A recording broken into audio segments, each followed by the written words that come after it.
안녕하세요. 저는 사랑하는 두 딸의 엄마이자 60대 후반을 맞은 평범한 여성입니다. 제게 잊기 힘든 악연이 하나 있어서 사연으로 소개해보고자 합니다.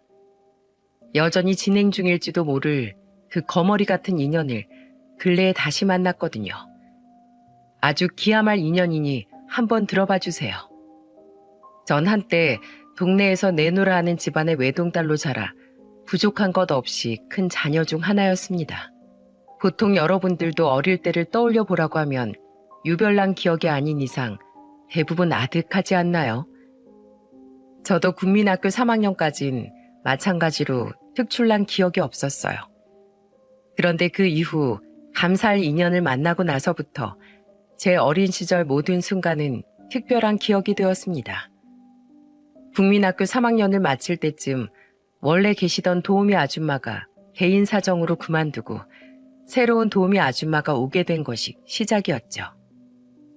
그때 도우미 아줌마가 제 또래로 보이는 아들 손을 잡고 오셔서 저의 호기심을 확 자극했는데요.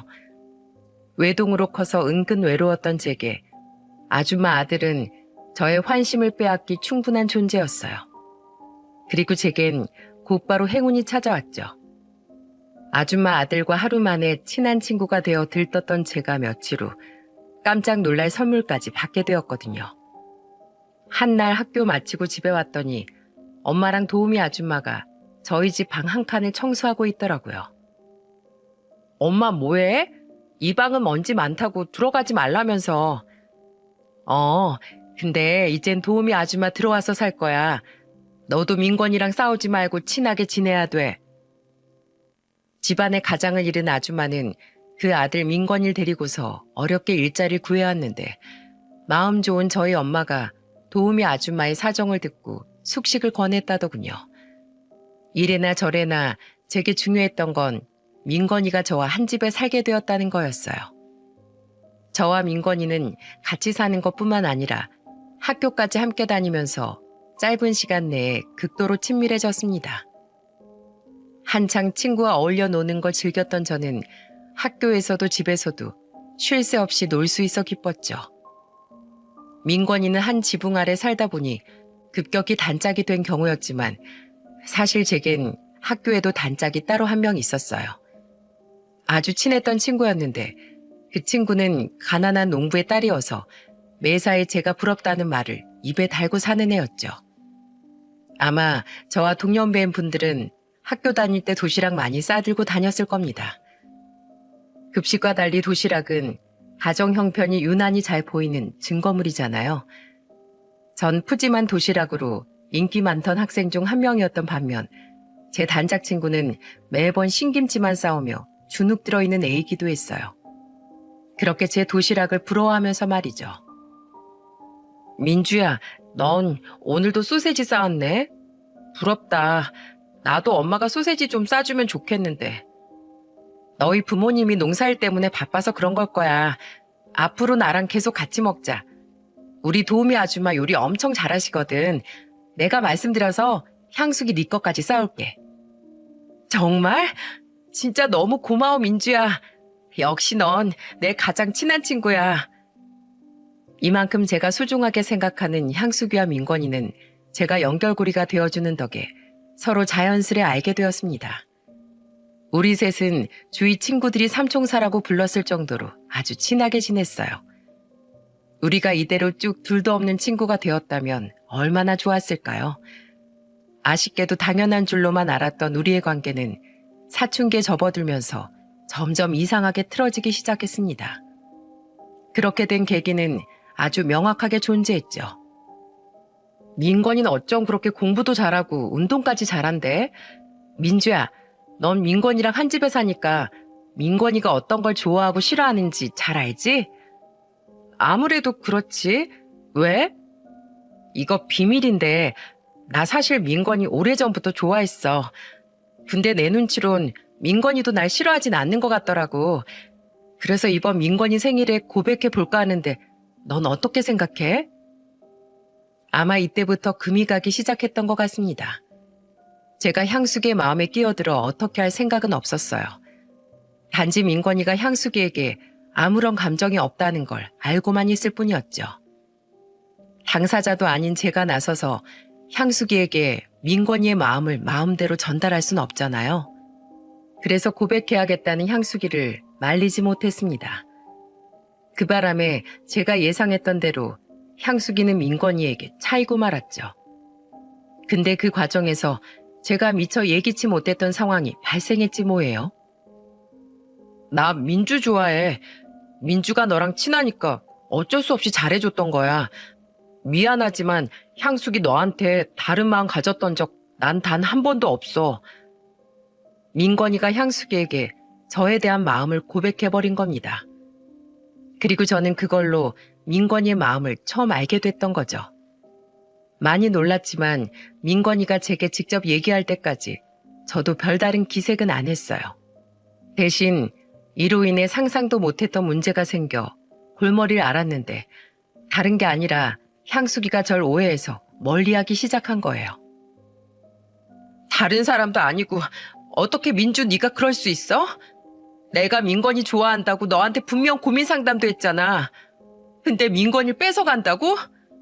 너 그렇게 많이 가져놓고 민건이까지 기어코 갖겠다는 거니?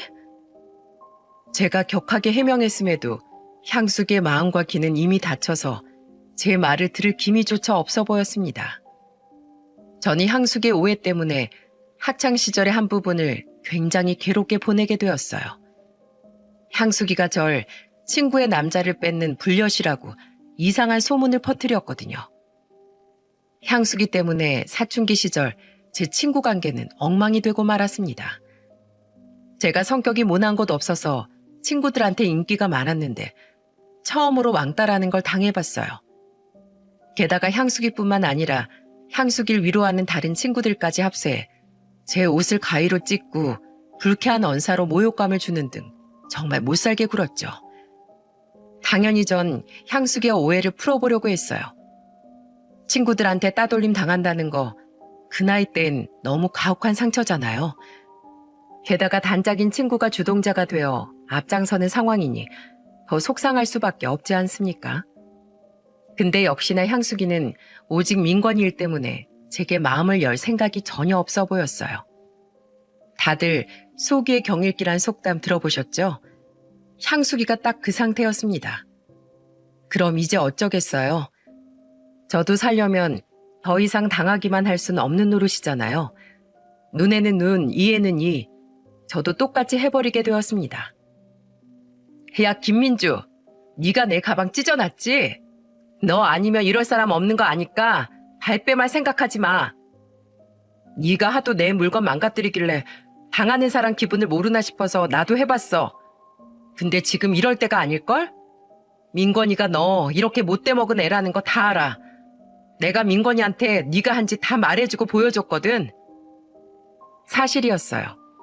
제가 향수기에게 똑같이 덤벼주겠다고 마음먹은 후 민건이에게 제 사정을 다 설명했거든요.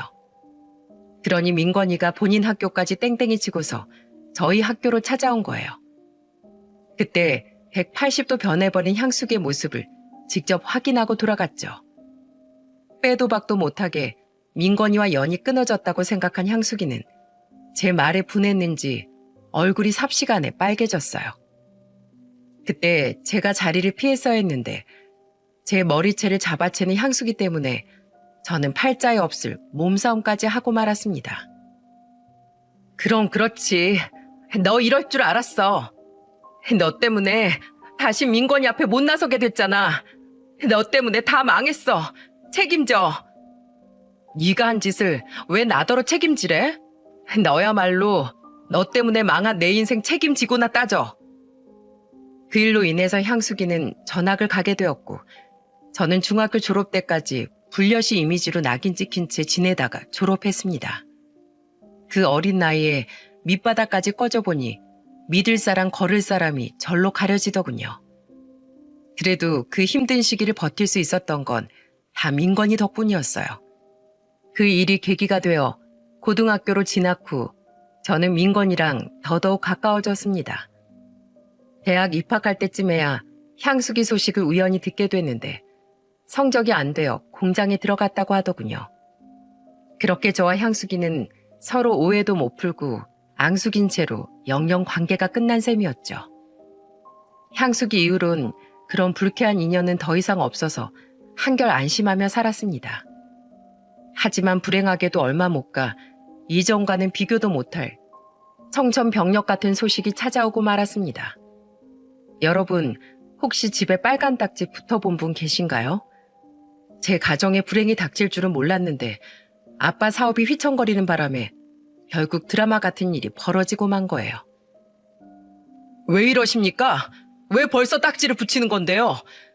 내가 어떻게든 해결하겠다고. 시간을 조금만 더 주세요. 법원 직원한테 매달린 아빠를 진정시켜야만 하는 저 또한 마음이 혼란스럽고 좋지 못했습니다. 빨간 딱지 붙이는 직원들도 법원에서 시키는 대로 할 뿐이잖아요. 어쩔 수 없는 상황이라는 걸 저희 가족은 다 알고 있었고 당장 손쓸 수 없다는 걸 역시 잘 알고 있었죠. 해서 끝내 아빠는 목 놓아 울며 주저앉고 말았습니다. 부도란 것이 정말 무섭더군요. 그 큰 집을 잃고 저희 식구 셋은 한순간에 지하방 신세가 되었어요. 절망도 그런 절망이 없었죠. 그럼에도 저는 그 시기에 우리 아빠가 생각보다 더 용감하고 위대한 분이라는 걸 깨달았습니다. 아빠가 우리 가족을 돌봐야 한다는 일념 하나로 사업 망한 지 겨우 이틀 만에 화물차이를 구해서 출근을 하기 시작한 겁니다. 빚 갚으며 가족 안정까지 책임지는 아빠를 보니 존경하지 않을 수가 없더라고요. 그래서 저도 불평불만 줄이고 제 할 일에 집중했고 하루빨리 좋은 날이 오길 고대하며 힘차게 살려고 했죠. 근데 참 하늘도 무심하지. 하늘이 정한 운명은 사람의 노력으론 바꿀 수 없는가 봅니다. 제가 본격적으로 아빠의 노고에 힘을 보태려는데 하필 아빠가 졸음운전으로 그만 세상을 뜨고 말았지 뭐예요. 엄마랑 저는 안치실에서 곤히 자고 있는 아빠의 모습을 보고서 세상이 무너졌음을 느꼈습니다. 아이고, 안 돼, 여보. 여보, 이렇게 가버리면 나랑 우리 딸은 어떻게 살라고. 내가 잘못했어. 더 잘할게, 여보. 그러니까 제발 눈 좀 떠봐. 당신 이렇게 가면 안 돼. 이렇게 불쌍하게 가면 안 되는 거잖아. 엄마가 아빠를 붙들고 떨어지지 못하는 걸 보면서 저도 목이 메어 말문을 틀 수가 없었어요. 고생만 하다가 간 아빠가 너무 안타깝기도 했고 또 편하게 눈 감고 계신 모습을 보니 너무 죄송해서 더 눈물이 멈추질 않았거든요. 엄마와 저의 그리움이 담긴 서름에도 불구하고 아빠는 결국 영영 만날 수 없는 곳으로 떠나고 말았어요. 살면서 그 정도로 가슴이 찢기는 기분을 느껴본 적이 없습니다. 아빠이자 집안의 기둥이 사라지니 저와 엄마는 하염없이 중심을 잃을 수밖에 없었어요. 빈소에서도 정신을 못 차려서 절차를 제대로 밟지 못하기도 했죠. 그런 저와 엄마에게 고맙게도 한 걸음에 달려와 손을 내밀어준 은인들이 있었습니다. 바로 저희 식구와 한 집에서 15년이나 살았던 도우미 아줌마와 민건이었어요. 사모님, 사장님 좋은 데 가셨을 겁니다. 편히 주무시고 계실 테니 너무 괴로워 마세요. 이렇게 힘들어하는 모습 보면 사장님도 마음 불편해서 못 떠나실지도 몰라요. 사장님도 사모님이 민주 곁을 잘 지켜주길 바라실 거예요. 도우미 아줌마의 말씀에 엄마도 저도 납득할 수밖에 없어서 더 울었던 것 같습니다. 3일장이 끝나는 내내 도우미 아줌마가 엄마 대신 조문객을 받고 응대하며 할 수 있는 것들을 다 도와주셨어요. 그리고 마찬가지로 끝까지 자리에 함께했던 민건이도 무기력하게 울기만 하는 저를 포기하지 않고 챙겨주었죠.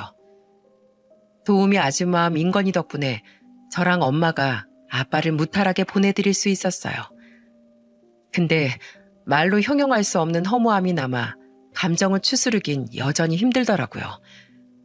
엄마와 제 세상은 이렇게 무너졌는데 올려다본 하늘은 너무나 푸릇해서 원망스럽기까지 했고요. 그래도 어쩌겠습니까? 산 사람은 살아야 하니 다시 그 시궁창 삶으로 돌아가야 하잖아요. 마지막으로 끝까지 자리를 지켜준 도우미 아줌마에게 한 번 더 감사 인사를 전하고 떠나려고 했어요. 근데 그때 도우미 아줌마가 아주 놀라운 제안을 하는 겁니다. 사모님, 저 사모님 덕분에 이렇게까지 살아있을 수 있었어요. 애 아빠 죽고 다 죽어가는 제게 사모님이 늘 말씀하셨죠. 자식 두고 무너지는 것만큼 하늘에 죄 짓는 건 없다고요. 사모님 아니었으면 저랑 제 아들 절대 좋은 세상 못 봤을 거예요. 사모님은 저랑 제 아들에게 생명의 은인입니다. 별말을 다 하네요. 더 편하게 해줄 걸 불편하진 않았을까 하는 생각 때문에 그게 참 마음에 걸렸는데 그렇게 생각해주니 고마워요. 그래서 말인데요. 이제 제가 사모님 집안에 그 은혜 갚고 싶어서요. 앞으로 저희랑 같이 지내시면 안 될까요? 정말 깜짝 놀랄 제안이었지만 도우미 아줌마의 완강한 부탁 덕분에 엄마는 끝내 수락하고 말았어요. 민폐란 걸 아나 솔직히 아줌마 덕분에 저랑 엄마의 숨통이 트인 건 사실이라 고마웠죠. 어떻게 보면 저희는 그렇게 서로에게 은인이 된 셈이었어요. 도우미 아줌마 식구가 위기에 처했을 땐 저희 식구가 도우미의 손길을 내어주었는데 이번엔 도우미 아줌마의 식구가 다 무너져가는 저희를 도와주었으니까요. 저희 두 식구는 15년을 함께 산 내공이 쌓여서 그런지 다행히 스스럼 없이 잘 어우러졌습니다. 정말 한 식구라 말해도 손색이 없을 정도였죠. 그렇게 환경의 안정이 찾아오고 나니 마음의 여유가 생기면서 저와 민권이의 관계도 그만큼 무르익어 갔어요. 민주야, 나 앞으로 네 옆에 더 가까이 있으면서 법적 책임자 자격으로 챙겨주고 싶어. 나랑 결혼해 줄래? 네, 여러분들도 아마 진작에 눈치채셨을 거예요. 도우미 아줌마의 아들, 그러니까 민권이가 바로 제 남편입니다. 저와 남편은 이렇게 만났어요. 남편이 완벽하게 저희 아빠의 빈자리를 채워주어서 전 너무나도 행복한 나날을 보낼 수 있었습니다. 그렇게 저는 남편과 살면서 사랑스러운 딸 둘까지 낳는 축복을 누렸어요. 저와 남편이 노력하는 만큼 딸 둘도 참 바르게 잘 커주었죠. 부모님이 어떤 마음으로 자식을 키웠는지 제 자식들을 키우다 보니까 알겠더군요. 특히나 큰딸이 결혼할 남자가 생겼다며 저희에게 고백했을 때 마음이 많이 싱숭생숭했어요. 막상 사위를 마주하니까 그간 길었던 세월도 주마등처럼 빠르게 지나가더라고요. 인상이 참 좋으네요. 우리 서영이랑 소개로 만났다고요? 네, 어머님. 서영이가 저보다 훨씬 능력이 좋지만 서영이한테 걸맞는 책임감 있는 남자가 될 자신이 있습니다. 사위는 내뱉는 말에 신뢰가 실리도록 진중한 면을 가진 사람이었어요. 딸보다 직급 낮은 7급 실무자였어도 우리 딸보다 나이가 어리니 그 정도 계급 차이는 이해가 되더라고요. 그래서 그런가 다른 건 다 필요 없고 저는 그저 딸을 향한 진심이 어느 정도인가만 눈여겨보게 되더라고요. 그런 점에서 사위는 제 마음에 쏙 들었어요. 그건 남편도 마찬가지로 느낀 듯 했습니다. 사돈 쪽에서도 따로 결혼 반대는 안 했는지 애들 결혼은 상견례까지 무난하게 직행했어요. 상견례 하루 전날 밤이 되니 유독 잠이 더 안 오더군요. 자식 보낼 날을 앞둔 부모의 마음은 다 이런 걸까요? 저는 결국 자정까지도 잠을 못 이루고 뒤척이다가 큰딸의 방을 찾아가 봤어요. 큰딸도 역시 잠 못 이루고 있더군요. 내일 피곤할 텐데 왜 안 자고? 엄마 혹시 긴장해? 긴장하지 그럼. 너 어제도 사돈네 집에 다녀왔다며? 사돈 어른들은 좀 어때? 내일 엄마 실수 안 하게 사돈 얘기 좀 해줘봐. 네 시어머니 될 분은 박서방처럼 마음이 좀 좋은가? 아무래도 부모는 자식의 거울이니까 박서방이 그리 괜찮은 이유가 있을 것 같은데. 윤재가 성격도 외모도 어머님보다 아버님을 닮았어. 어머님이 그 집안의 실세처럼 보이긴 하더라. 성격이 좀 센 편 같기도 하고. 근데 뭐 나도 이제 손가락에 꼽을 정도밖에 안 본 터라 잘 모르겠네. 그래도 며느리로서 예쁨 받으려고 노력할 거야. 그래, 나 부끄럽다고 내빼고 그러면 어른 눈엔 안 좋아 보일 수가 있어. 좀 어렵더라도 네가 좀 애써서 살갑게 잘하고 그래라. 원래 시어머니들은 서툴러도 적극적인 며느리면 웬만해선 다 좋아할 거야. 딸과 두어 시간 진중한 얘기를 하면서 저 나름대로 할 수 있는 조언을 해주었습니다. 우리 큰딸 똑똑해서 알아서 잘할 걸 아는데 괜히 제가 긴장되어 잔소리 해버린 것 같네요. 그렇게 대망의 날이 밝았어요. 아무래도 저는 결혼 전부터 남편과 한 집에 지냈기에 상견례가 필요 없는 상황이어서 생략했었거든요. 그래서 이번이 첫 상견례기도 하고 부모로서 참석하는 자리라 더욱더 신경 써야 할 것 같더라고요. 일찍 일어나 백화점에 들러 옷도 새로 사고 머리까지 하며 만반의 준비를 해갔습니다. 상견례 장소까지 가면서 큰딸을 위해 실수하지 않으려고 무한번 저를 점검했어요.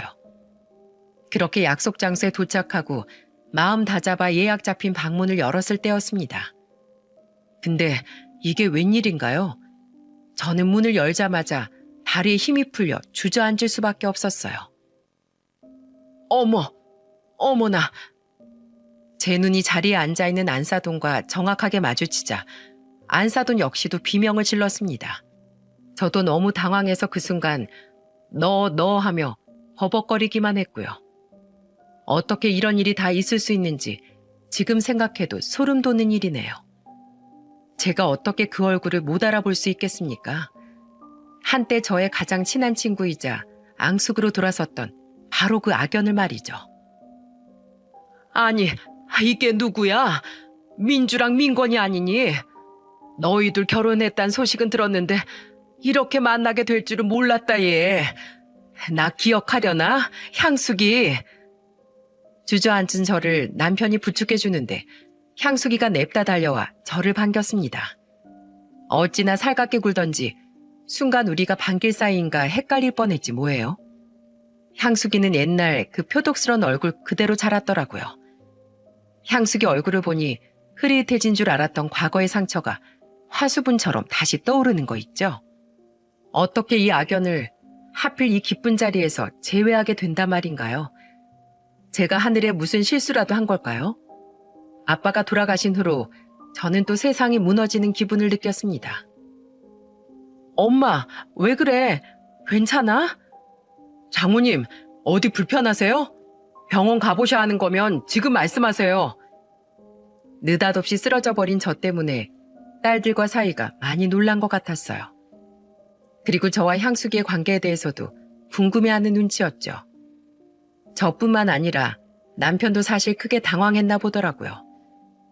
향숙이가 건네는 인사를 제대로 받지도 못하고 눈도 제대로 못 쳐다보는 게 아니겠어요? 너무 많이 놀라긴 했지만 그렇다고 애들을 위해 마련된 자리를 망칠 수는 없잖아요. 일단은 알짱대는 향수기를 외면한 채 남편을 데리고 먼저 자리에 앉았습니다. 그 이후론 머릿속에 새하얘져서 어떻게 해야 할지 모르겠더라고요. 솔직히 안사돈 자리에 향수기가 앉아있다는 걸 확인하자마자 이 결혼을 무르고 싶다는 생각밖에 없었어요. 근데 사위랑 큰딸의 표정이 어른들 때문에 불안으로 물든 걸 보니 차마 뒤엎고 나올 수가 없겠더라고요. 그럼에도 불구하고 끝내 이 상견례의 결론은 뻔한 방향으로 흘러갔습니다.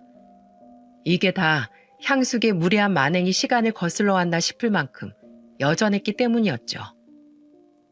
야, 아무리 친구였다고 해도 사돈이니까 높여야겠지? 사돈들, 괜히 우리 때문에 애들 결혼 망치지 맙시다. 우리가 좀 껄끄러웠을 뿐이지 애들이 뭔 죄가 있겠어요? 전적으로 피해자인 제가 너그러이 넘어가 주죠. 시간이 그렇게나 흘렀는데도 저를 향한 향숙의 앙심은 그대로인 듯해 보였습니다.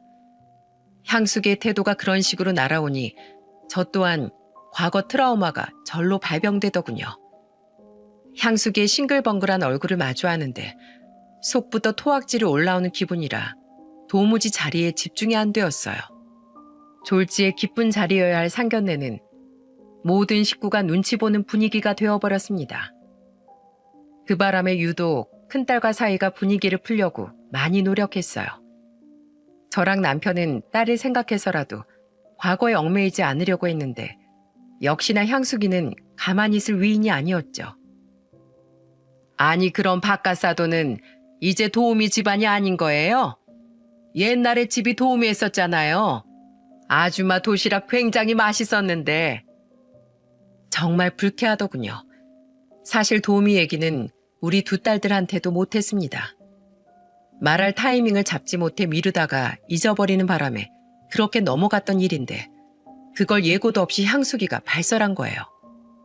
아마 저희가 당황한 것처럼 두 딸들도 놀랐을 겁니다. 거기서부터 무척 화가 나더라고요. 웬만하면 애들 생각해서 이 상견례를 무사히 넘기고 싶었는데 향수기가 선을 넘으니 점점 참을 수 없는 지경까지 이르렀어요. 근데 족발집을 차렸다면서요? 아유, 안 사돈에 쫄딱 망했었다는 거 들었는데 난 망한 집안 사돈으로 두는 건 좀 곤란해서 족발집 하는 건 수익이 좀 괜찮은가요? 계속 망해 있던 집안보단 잘 먹고 잘 살 만큼 사네요.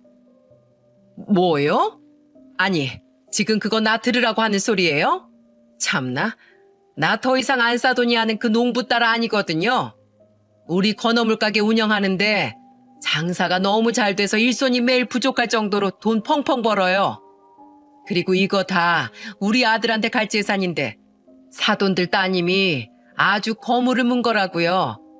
우리 아들이 나이도 더 어린데 헌듯한 공무원이어서 사실 1등 신랑감이잖아요. 복 받은 줄 아세요. 여러분은 자식들 상견례 자리에서 저런 앙숙을 만났다면 어떠셨을 것 같나요? 대체 어느 누가 이런 무례함을 참을 수 있겠습니까? 여러분들도 제 입장이었다면 그 중요한 자리를 끝내 감정 조절 못하고 망칠 수밖에 없었을 겁니다.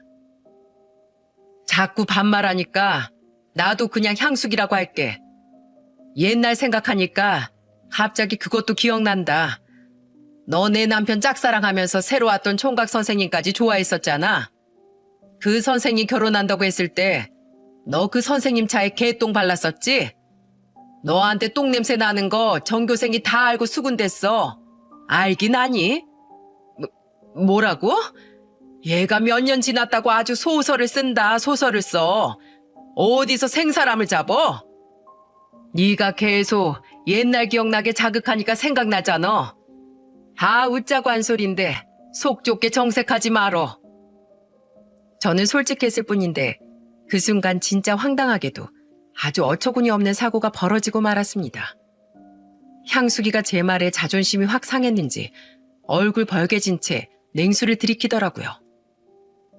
그걸 보면서 이젠 입 좀 다물겠구나 싶었는데 향수기가 본인 컵을 콱 내려놓더니 갑자기 바깥사도 물컵을 다시 쥐는 게 아니겠어요? 그리고는 그 물컵을 제 방향으로 냅다 휘두르는 겁니다. 엄마! 여보, 괜찮어? 아니 안 싸도 지금 이게 무슨 무례한 짓입니까? 정신 나갔어요? 당장 사과하세요. 네, 바로 그 냉수가 시원하게 제 얼굴로 훅 뿌려진 거예요. 앉아있던 식구들 다 놀라서 벌떡 일어났고 남편이 머리 끝까지 화가 나 향수기에게 삿대질을 했어요. 사위랑 바깥사도는 직원을 통해 제게 수건을 가져다 주기도 했네요. 그 와중에도 향수기는 그저 제게 당한 무시 때문에 되레 더 큰 소리를 냈습니다. 사람을 완전 개무시하고 있잖아. 어디서 사람한테 하지도 않은 짓을 했다고 누명을 씌워? 말 지어내는 것도 참 천박하게 한다. 나 개똥 같은 거 만질 줄 모르는 사람이었거든. 당신 그만 못해. 빨리 안사돈한테 사과드려. 쪽팔리게 이 무슨 민폐야? 내가 왜 사과해? 난 옛날부터 사과받아야 하는데 못 받은 사람이라고. 당신은 잘 알지도 못하면서 왜 자꾸 전연편만 들어? 엄마 그만해. 장모님한테 이게 무슨 짓이야. 죄송합니다 장모님. 죄송합니다 장인어른. 저희 엄마가 오해가 있었나 봐요. 괜히 엄한 사위와 바깥사돈만 저희 식구에게 머리를 조아렸습니다. 그럼에도 저 또한 감정이 터져버릴 것 같아 그 사과조차 무시하고 그냥 자리를 나와버렸어요. 그때 뒤에서 작은 딸이 애차게 한 소리 하는 게 들리더군요. 언니, 저런 집안에 시집가는 거면 우리 가족이랑 영 끊고 가. 형부 착한 거 봐서 넘어가려고 했는데 저 아줌마 뭐야? 사람이 경우가 없어도 너무 없잖아. 우리 식구들과 안 싸더니 투닥거린 소리를 들으면서도 저는 그 자리로 다시 돌아갈 수가 없었습니다. 끊긴 줄만 알았던 악연이 더 강력하게 나타나서 머리가 터질 것 같았거든요. 그렇게 상견례는 엉망진창으로 끝났고 이후 사이가 따로 절 찾아와 안사돈에 대한 무례를 사과했습니다. 그런데도 도통 기분이 안 풀려서 인심 좋은 사이의 인사도 일체 받고 싶지 않은 거 있죠. 그래서 큰딸을 따로 불러 결국 딸 마음에 한 번 더 못을 받고 말았어요. 서영아, 너 이 결혼 하지 마라. 너한테 좋을 것 하나 없는 결혼이야. 네 시애미 될 사람 성격 봤지? 그게 다 너한테 돌아갈 화살이야. 엄마랑 어머님 사이가 어땠는지 아빠한테 대충 얘기 들었어. 근데 엄마, 난 엄마랑 어머님 인연 때문에 사랑하는 사람 놓치는 게 더 괴로워. 나 이기적인 거 아는데 엄마가 좀 양보해주면 안 될까?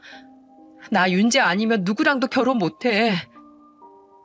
큰딸이 장녀라서 늘 씩씩한 애였는데 그날 처음으로 다 큰딸이 우는 걸 봤습니다. 그걸 보는데 순간 제가 무슨 짓을 해왔나 싶더라고요. 왜 하필 제 악연이 우리 딸 결혼에 걸려서 일이 이 지경이 됐단 말입니까? 상견례 때만 해도 무슨 일이 있어도 우리 귀한 딸을 향수기가 있는 집안에 절대 보내지 않겠다고 다짐했는데요. 며칠 동안 제 큰딸이 매일 울면서 거의 반정승처럼 지내는 걸 보니 그걸 지켜보기만 해야 하는 제 마음이 같이 타들어가는 심정인 겁니다. 여러분이 저의 입장이라면 어떤 선택을 하셨을 것 같습니까? 곧 죽어도 보기 싫은 악연의 집안에 내 딸을 시집 보내실 것 같나요? 아니면 내 딸이 죽어가는 걸 계속 지켜만 보고 계실 것 같나요? 제겐 너무도 어려운 결정이었습니다. 그렇게 밤잠 설치며 고민한 끝에 내린 제 결론은 승낙이었어요. 그리고 그건 곧 제 딸을 지옥행으로 배웅하는 것과 마찬가지인 일이었죠. 향숙인 제 예상대로 저에 대한 복수심을 제 큰딸에게 풀기 시작했습니다. 본인이 조금 결리면 무조건 제 딸을 호출에 간호시켰고 장도 제 딸이 한 번 봐주면 잊은 게 있다고 또 시키고 다시 보내고 하면서 땡볕에 개고생하게 만드는 등 기가 막히게도 사람을 골려먹었더군요. 그럼에도 우리 딸이 견디면서 잘해보려고 애썼는데 결국엔 한날 제법 큰 문제로 못 참고 터진 날이 생기고 만 겁니다. 딸이 임신 6개월 차 되던 시기였어요. 딸이 집으로 찾아와 울면서 서름을 호소하다가 갑자기 사위한테 전화를 하더라고요. 그 통화 내용이 제겐 폭탄 발언으로 들렸습니다. 여보, 미안한데 우리 당분간 시간을 좀 갖자. 도저히 난 당신 엄마 때문에 힘들어서 못 살겠어. 내가 당신 집에서 과연 며느리인지 식모인지 돈 주는 기계인지 모르겠어. 여보, 내가 미안해. 내가 어떻게든 돈 받아낸다고 했잖아. 제발 그 이혼하자는 말은 말아줘. 딸은 사위의 간절한 말에도 전화를 일방적으로 끊어버리더군요. 그래서 도대체 무슨 일이 있었는지 물었습니다. 딸, 아니 무슨 일이 있었던 건데 갑자기 시간을 갖자고 하는 거야? 그리고 무슨 돈을 받아내서 준다는 거야?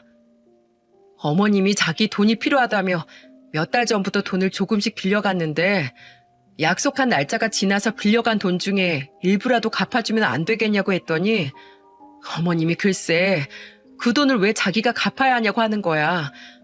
며느리 돈은 자기 아들 돈이나 마찬가지라고. 뭐? 아니 그 집안 식구들은 가만히 있고 왜 피 한 방울 안 섞인 네가 돈을 줘? 그래서 얼마나 빌려줬는데? 3천만 원. 기가 막혀서 뇌혈관이라도 어디 하나 터지는 줄 알았습니다. 남의 자식한테 3천만 원이나 뜯어갔다는 향수의 만행에 눈이 돌아버릴 것 같았어요. 그렇게 빚져놓고 우리 딸에게 간병까지 맡기면서 돈을 얼굴에 집어던지다니. 여러분이 생각하기에도 인간 말종 같지 않습니까? 그날 저녁 사위는 퇴근을 하고 저희를 찾아왔더라고요. 장모님, 정말 죄송합니다.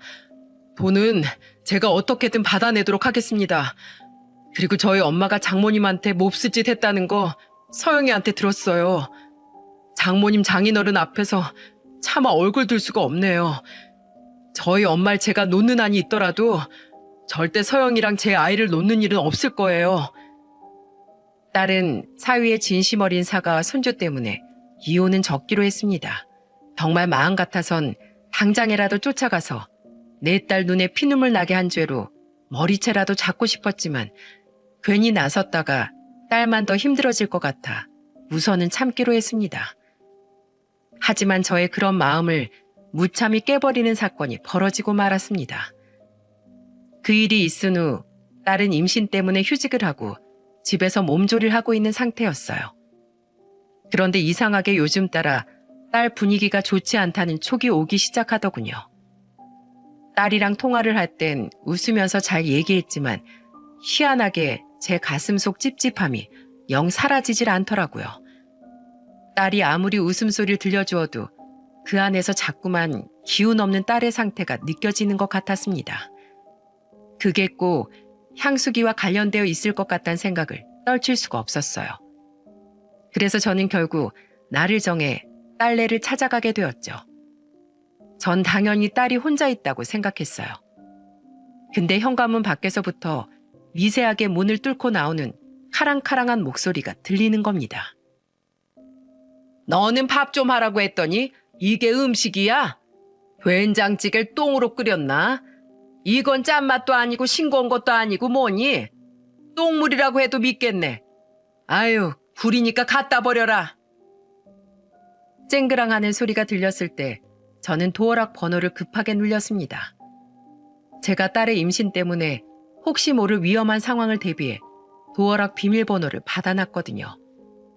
그럼에도 한 번도 딸 집을 찾아와 무작정 문을 딴 적은 없는데 이번은 불가피한 상황이라 당장 침입했어요.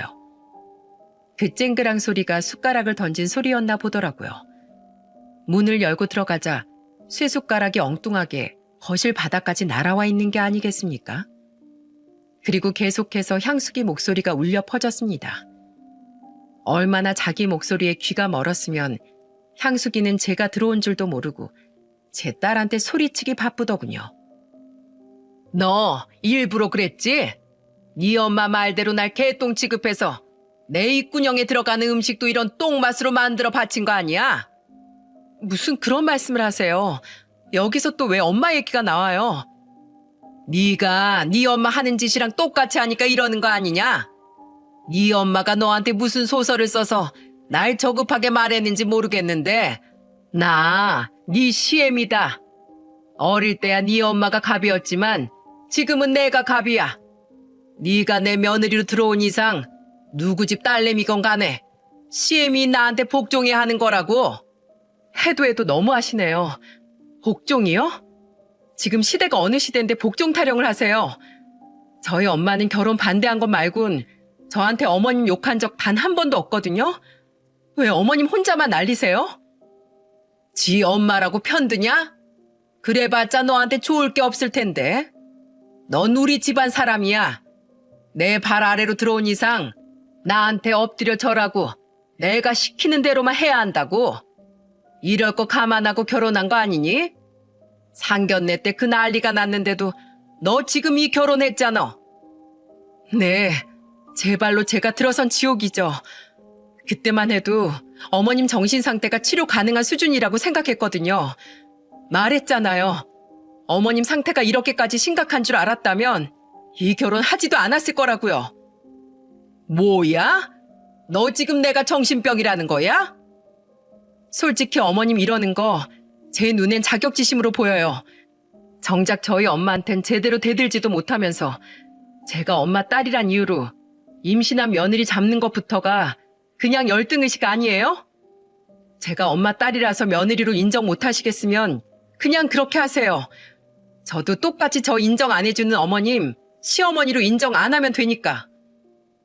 애 뱉다고 봐주려고 했더니 인연이? 제 큰딸이 말을 야무지게 잘하길래 일단은 화가 나도 전 잠자코 듣고만 있었습니다. 그런데 그때 향수기가 앉은 자리에서 일어나 제 딸의 머리채를 잡더라고요. 그걸 보고 그제야 저도 허겁지겁 신발을 벗으며 들어갔어요. 몸보다 목소리가 먼저 나가 야 하고 고함을 질렀더니 향수기가 뒤를 돌아보더군요. 제가 당시 분노로 이성을 놓기 직전이라 눈에 뵈는 게 없었거든요. 그래서 눈에 보이는 것 아무거나 쥐고서 향수기의 둥그런 얼굴을 냅다 후려쳐버렸죠. 향수기가 아악하고 비명을 지르며 제 딸을 낳았을 때야 저도 제가 들고 있던 것이 밥주걱이란 게 눈에 들어오더라고요. 네가 나한테 지랄하는 건 철딱선이 없다 생각하고 적당히 상대할 수 있는데 내 딸 건드리는 건 절대 그냥 못 넘어가. 네가 천불구덩이에 떨어지는 걸 볼 때까지 지옥맛 보게 해줄게. 저는 들고 있는 밥주걱으로 향수기를 몇 대 더 갈겼어요. 제 키가 163 정도고 향수기의 키가 155 정도여서 작정하고 몸을 쓰면 키 큰 제가 좀 더 유리했습니다. 게다가 향수기는 키는 작은데 덩치만 커선 조금만 밀면 중심을 금방 잃거든요. 김민주, 너 이러는 거 후회하게 될 거야. 안 사돈 자리 잘못 건드리면 얼마나 무서운지 몰라? 네가 먼저 내 딸 손댔잖아. 쌍방이야. 여우 같은 년, 내가 네 딸년 죽을 때까지 자꾸 늘어질 거야. 네 딸년이 불행한 건 다 네 탓이라는 거 똑똑히 알아둬. 이젠 좀 불쌍하다 향수가. 아직도 나에 대한 자격지심 때문에 혼자서 불행을 자초하고 사네. 어디 마음대로 해봐. 네가 내 딸 괴롭히면 나도 네 아들 가만 안 두면 되는 거고 네 어린 시절로 모자라. 지금마저도 나 때문에 평생 자격지심에 잡아먹혀 살도록 완전 짓밟으면 되니까.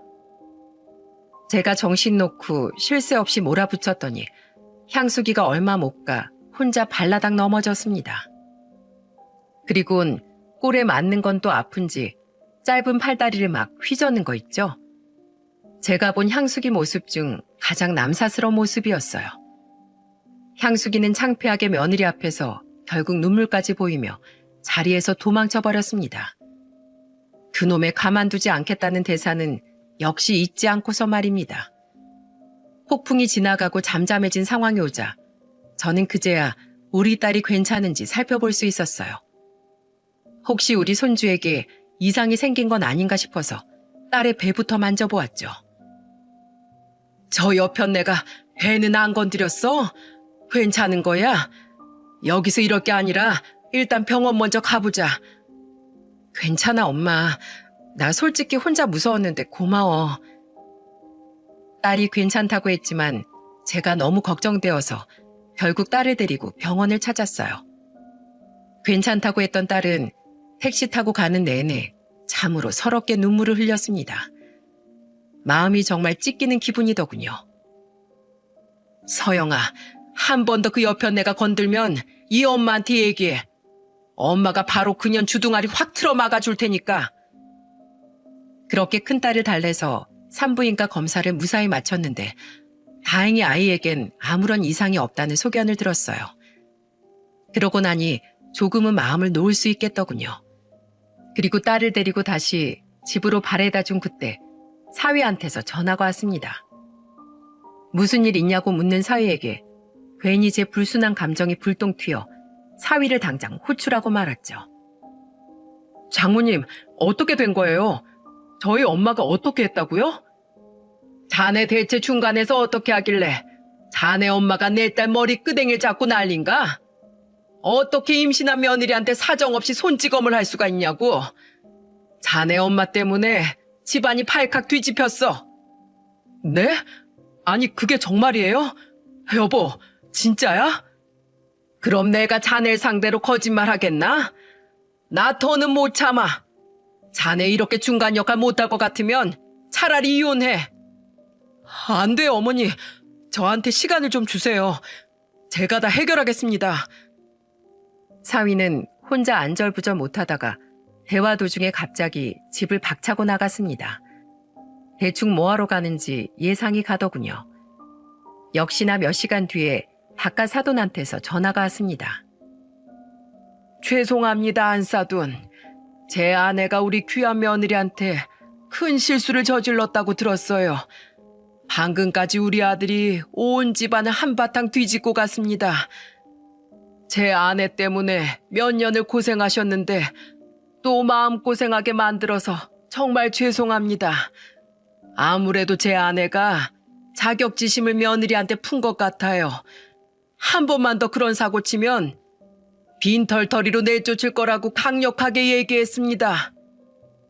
그걸 제가 어떻게 믿죠? 지금 제 아내 데리고 정신병원에 상담받으러 가려고 합니다. 제 아내 때문에 온 집안이 풍비박산 났어요. 그렇게 착해 빠진 우리 아들도 그렇게 이성을 잃은 적을 본 적이 없었고 저 또한 아내 조울증 때문에 참기 힘드네요. 말은 안 했지만 아내한테는 조울증이라는 병이 있었습니다. 그동안 치료를 꾸준히 받긴 했는데 사돈을 만나면서부터 더 심해진 것 같더라고요. 전부 사돈에 대한 옛 추억 때문에 더 심해진 것 같습니다. 제가 무슨 일이 있어도 병이 낫기 전까진 퇴원시키지 않을 테니 마지막으로 믿어주십시오. 제 아내를 대신해서 이렇게 분란을 일으켜서 다시 한번 죄송합니다. 앞으로는 절대 오늘 같은 일 없을 테니 부디 애들 이혼만은 눈 감아주세요. 전 박가사도 말을 듣고 깜짝 놀라고 말았습니다. 향수기한테 그런 병이 있었다니요. 오히려 박가사돈한테 죄송하다는 생각까지 들더군요. 그렇게 향수기 안사돈은 속세를 떠나 병원에 입원을 했습니다.